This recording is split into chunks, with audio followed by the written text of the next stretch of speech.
સુરત શહેરના ઈચ્છાપોર વિસ્તારમાં રિક્ષામાં મુસાફરોને બેસાડી બાદમાં ચાલાકીપૂર્વક મોબાઈલ ચોરી કરતી શાતિર ગેંગના ઈચ્છાપોર પોલીસે પર્દાફાશ કર્યો છે। પોલીસે આ મામલે એક આરોપીની ધરપકડ કરી તેની પાસેથી ચોરીના 3 મોબાઈલ ફોન તેમજ ગુનામાં વપરાયેલા વાહનો સહિત કુલ રૂપિયા 2,04,999નો મુદ્દામાલ કબજે કર્યો છે।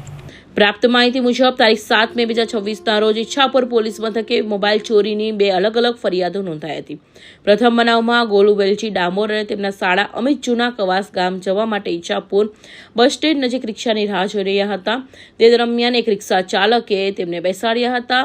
ઓએનજીસી સર્કલની નજીક પહોંચ્યા બાદ રિક્ષા ચાલકે અગત્યનું કામ કહીને બંનેને ઉતારી દીધા હતા। ત્યારબાદ એક બર્ગમેન ઓવેર ચાલકે સરનામું પૂછવાના બહાને તેમની પાસે આવ્યો હતો। આ દરમિયાન તેમની નજર ચૂકવી વિવો Y400 અને ઓપ્પો A3 Pro મોબાઈલ ચોરી લેવામાં આવ્યા હતા। બીજા બનાવમાં રાજેશ યાદવને પુત્ર પ્રિન્સ ટ્યુશનથી ઘરે જવા માટે રિક્ષામાં બેઠો હતો। તેને પણ ઘરે જવા માટે રિક્ષામાં બેઠો તેને પણ અધવચ્ચે ઉતારી બર્ગમેન ચાલકે વાતોમાં ભૂલાવી તેનો સેમસંગ A15 મોબાઈલ ફોન ચોરી લીધો હતો। ઘટનાની ગંભીરતાને ધ્યાનમાં રાખી સુરત પોલીસ કમિશનર અનુપસિંહ ગોહલત તથા ઉચ્ચ અધિકારીઓ માર્ગદર્શન હેઠળ ઈચ્છાપોર PISA શાહના નેતૃત્વના અલગ અલગ ટીમો બનાવવામાં આવી હતી।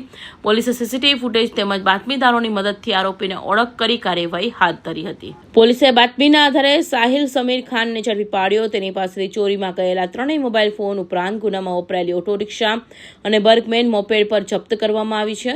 જપ્ત કરાયેલા મુદ્દામાં Vivo Y400, Oppo A3 Pro, Samsung A15 mobile ફોનનો સમાવેશ થાય છે, જેની કુલ કિંમત ₹54,999 થાય છે।